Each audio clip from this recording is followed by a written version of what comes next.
오늘은 사무엘상 10장 1절에서 8절까지 말씀인데요. 믿기지 않는 사실 그리고 증거라는 제목으로 같이 함께 말씀을 나누겠습니다. 이제 오늘 본문 말씀을 보면 드디어 사무엘이 사울에게 기름을 붓고 또 이스라엘의 왕으로 세우는 그런 의식을 치르게 됩니다.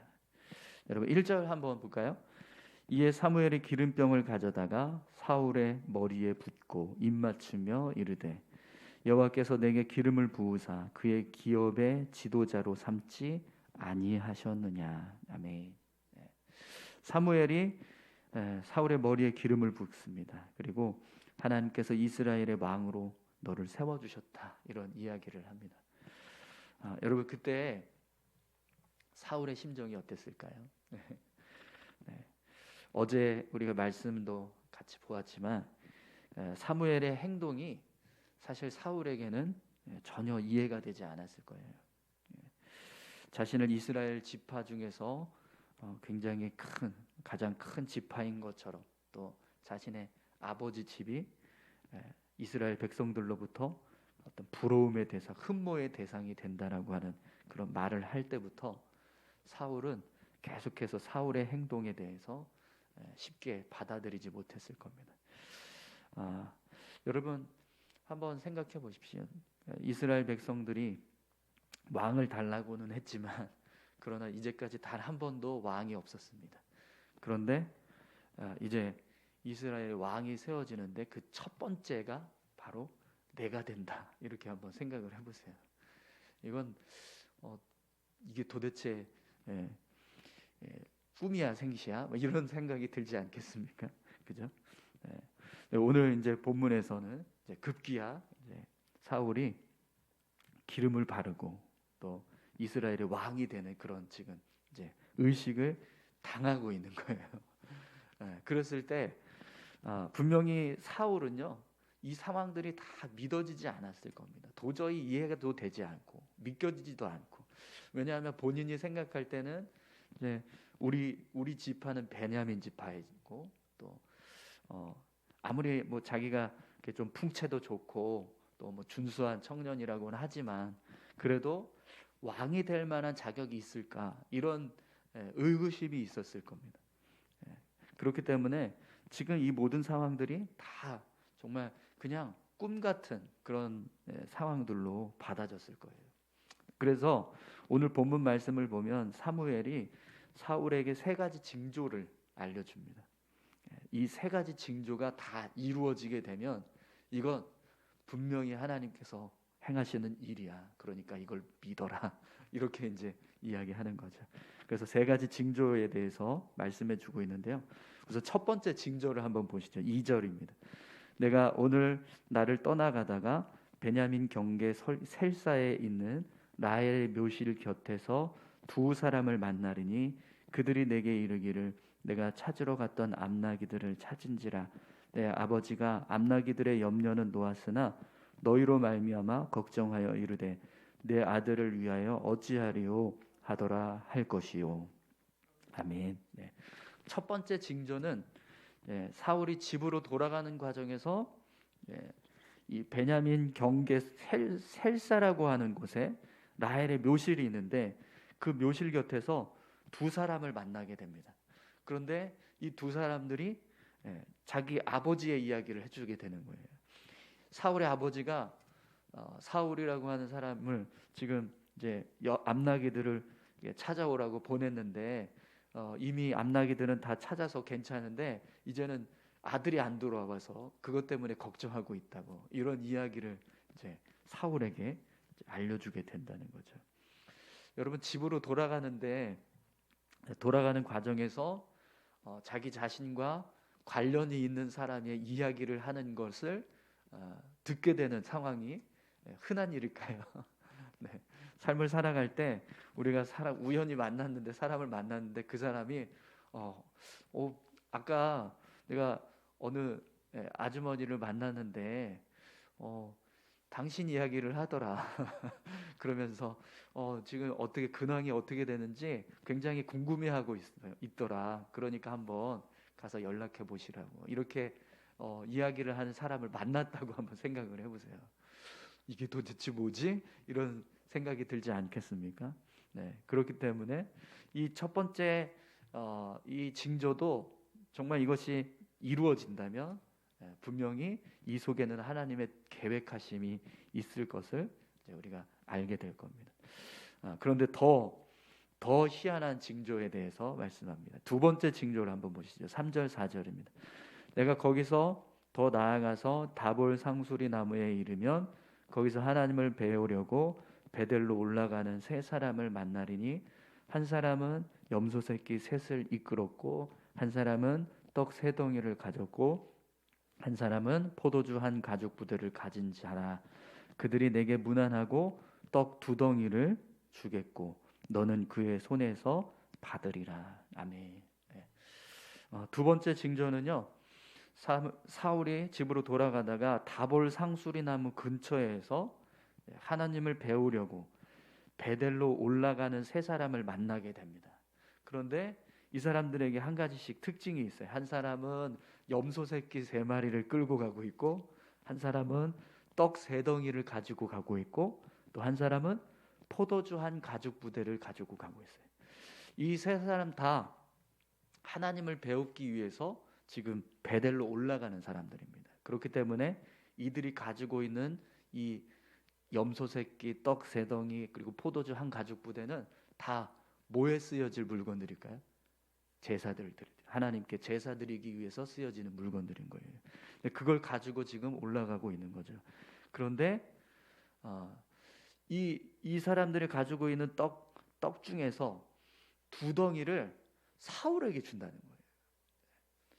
우연히 만났는데 우연히 만난 사람들이 베델로 올라가면서 하나님을 배우려고 만나고 올라가고 있었고 또 그들이 이렇게 염소 새끼 세 마리를 끌고 있고 한 사람은 떡 세 덩이를 가지고 있고 또 한 사람은 포도주 한 가죽 부대를 가지고 있는 그런 일행을 만나게 되는 겁니다. 그런데 그걸 다 하나님께 드리려고 가지고 가고 있었는데 그 중에서 떡 두 덩이를 나에게 주게 된다는 거예요. 하나님께 바쳐야 될 떡을 내게 주겠다. 이렇게 이런 상황이 벌어지게 된다는 거죠. 여러분 만약에 집으로 가는 과정에서 그냥 우연히 만났는데 지금 사무엘이 이야기하는 것과 같은 그런 어떤 상황에 놓여 있는 사람들을 만나게 됐다라고 생각을 해보세요. 그 만남이 아무리 우연일지라도 이것은 하나님의 계획이라는 것을 분명하게 알 수 있을 겁니다. 그리고 하나님께 드려져야 할 떡을 오히려 자신에게 바쳤다라는 건 그만큼 특별한 어떤 상황이라는 것을 알 수 있습니다.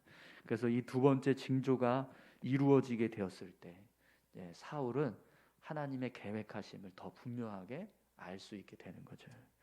또 세 번째 징조를 한번 보겠습니다. 5절 6절인데요.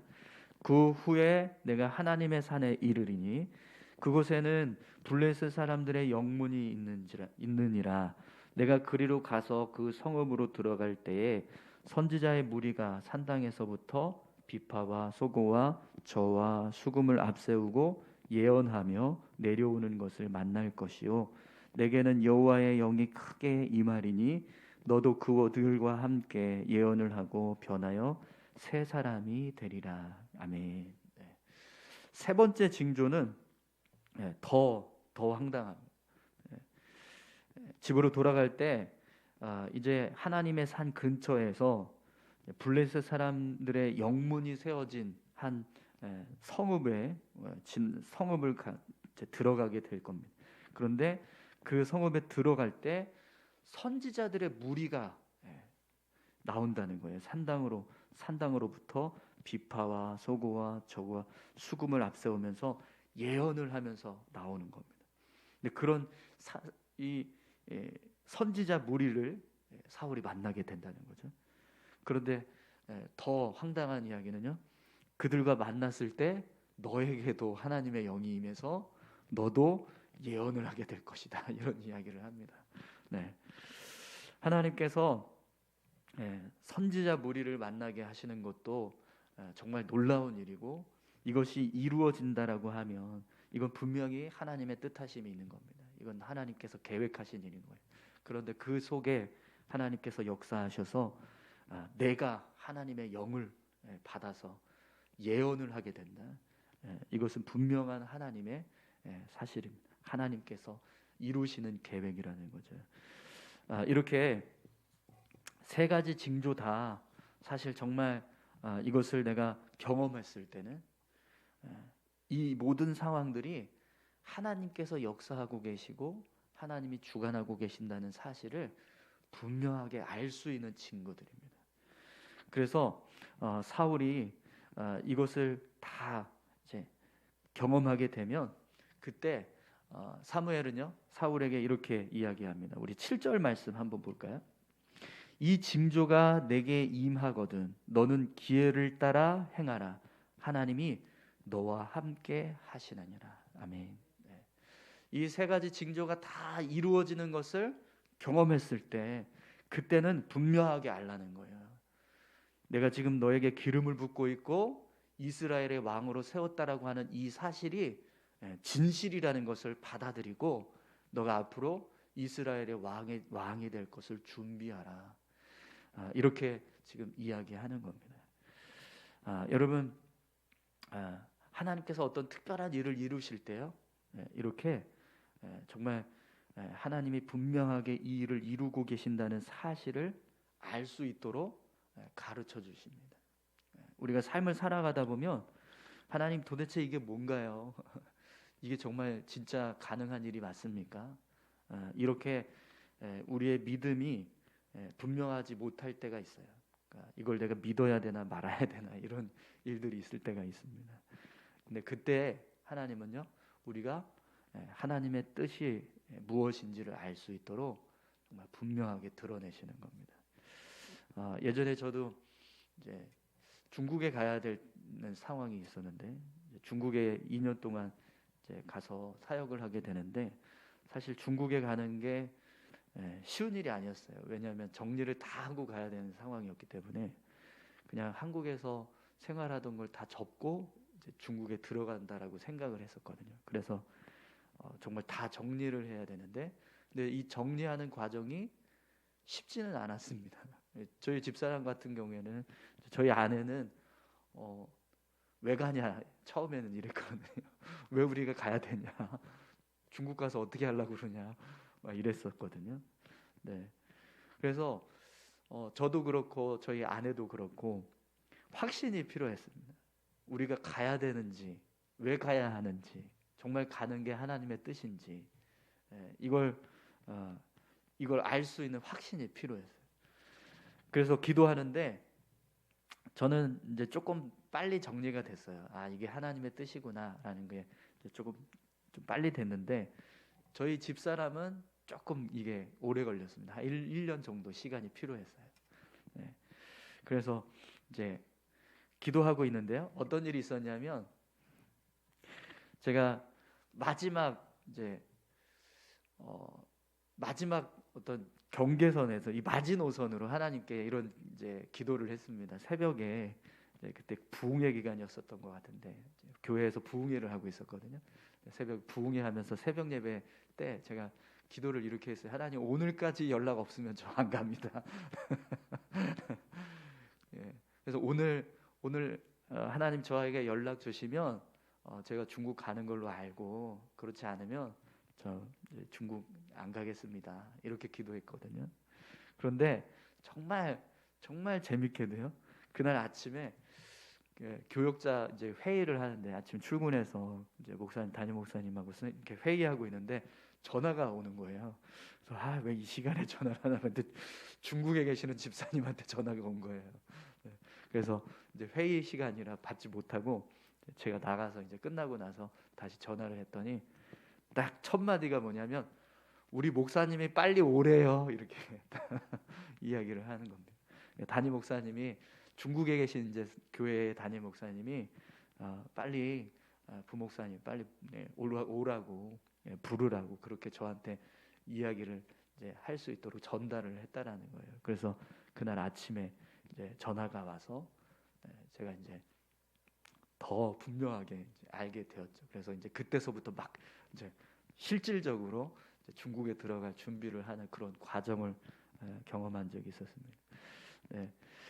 저희 집사람도요.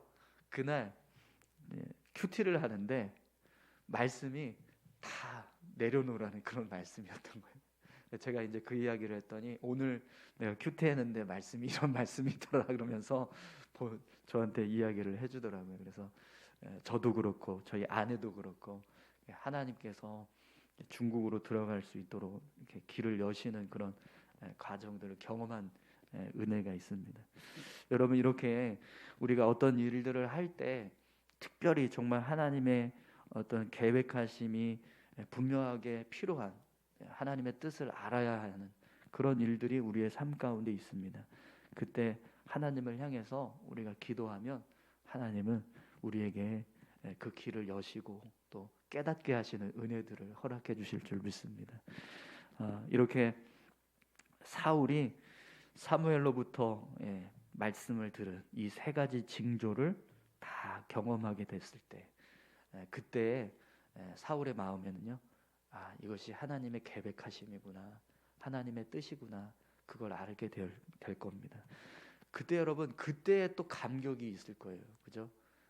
전혀 내가 왕으로 생각하지, 왕이 될 상도 아니고 왕이 될 그런 어떤 자격도 없는데, 와, 하나님께서 나를 왕으로 선택하셨구나라는 걸 딱 느끼게 되는 그 순간, 믿게 되는 그 순간, 그때의 은혜가 얼마나 클까요, 그죠? 네. 소름이 막 돋지 않겠습니까? 네. 하나님의 그 뜻을 깨달았을 때, 그럼 여러분 그때 어떤 일을 해야 될까요? 네. 오늘 본문에 보면 사무엘이 사울에게 한 가지 명령을 더하는데요. 8절을 한번 보시겠습니다. 너는 나보다 앞서 길갈로 내려가라. 내가 내게로 내려가서 번제와 화목제를 드리리니 내가 내게 가서 내가 행할 것을 가르칠 때까지 7일 동안 기다리라. 아멘. 네. 이 세 가지 징조가 다 이루어지는 것을 경험하게 되면 그때는 하나님께서 이 모든 일들을 이루어 가신다는 사실을 믿고 네가 해야 할 일이 있는데 일단 길갈로 내려가는 거예요. 그곳에서 7일 동안 기다리라는 거예요. 그러면 내가 너에게 가서 번제와 화목제를 드리고 내가 앞으로 이스라엘의 왕이 되어서 어떻게 나라를 다스리고 또 하나님 앞에서 어떤 모습으로 왕이 되어야 할지 이런 것들을 가르쳐 주겠다. 이렇게 지금 말씀하는 겁니다. 그럼 여러분, 사울이 이 사무엘의 세 가지 징조를 경험했을 때 뭘 해야 될까요? 정말 이것이 하나님의 뜻이라는 걸 알았다면 오늘 이 8절의 말씀처럼 길갈로 내려가야 합니다. 만약에 내려가지 않게 된다면 어떤 일이 벌어질까요? 이것은 하나님의 뜻을 불신하는 어떤 불순종의 모습이 되는 거예요. 그러면 사울이 이스라엘의 왕으로 세워지는 데 있어서 하나의 결격 사유가 될 수 있습니다. 오늘 이제 본문에 보면 이어지는 본문들을 보면 사울이 길갈로 내려가서 이렇게 번제와 화목제를 드리고 또 7일 동안 사무엘을 기다린 그런 사건들은 나오지 않아요. 그런데 사울이 이스라엘 왕으로 세워지는 과정을 우리가 지금 이제 쭉 계속해서 살펴보게 될 텐데 그 과정이 뭔가 이렇게 어그러지지 않았다라는 것, 성경에는 기록되지 않지만 분명히 사울이 오늘 이 사무엘의 세 가지 징조를 경험한 다음에 길갈로 내려가서 사무엘을 기다리는 그런 모습이 있었을 거라는 겁니다. 성경에 있지 않지만 성경에는 이제 나중에 사무엘이 이제 사울을 다시 길갈로 이렇게 데려가서 거기서 이제 왕으로 세우는 의식을 치르게 합니다. 근데 그 사건하고 이 8절에서 기록한 사건은 좀 다른 사건이라고 성경학자들이 봐요. 그래서 이 내용처럼 사울이 길갈로 내려가서 사무엘과 같이 어떤 그런 이제 가르침을 받고 또 이 번제와 화목제를 드린 사건에 대해서는 기록하고 있지는 않습니다. 그러나 분명히 이 일이 이루어졌을 거라는 거죠. 여러분, 우리가 하나님의 뜻을 깨달았다면 그리고 하나님께서 계획하신 일을 알게 되었다면 그때서부터 해야 할 일이 있습니다. 그것은요, 믿고 순종하는 겁니다. 그 뜻대로 하나님께서 이끌어 가시는 대로 우리가 믿고 그것을 따라서 나아갔을 때 우리의 삶은요 하나님께서 계획하신 뜻을 이루어가는 삶이 되는 거예요. 그걸 믿지 못하고 이렇게 세 가지 징조까지 알려주면서 경험케 하시면서도 내가 하나님의 뜻을 알려주고 있는데도 불구하고 그걸 계속해서 불신하고 믿지 못하고 있다면 그건 믿음이 없다라는 겁니다.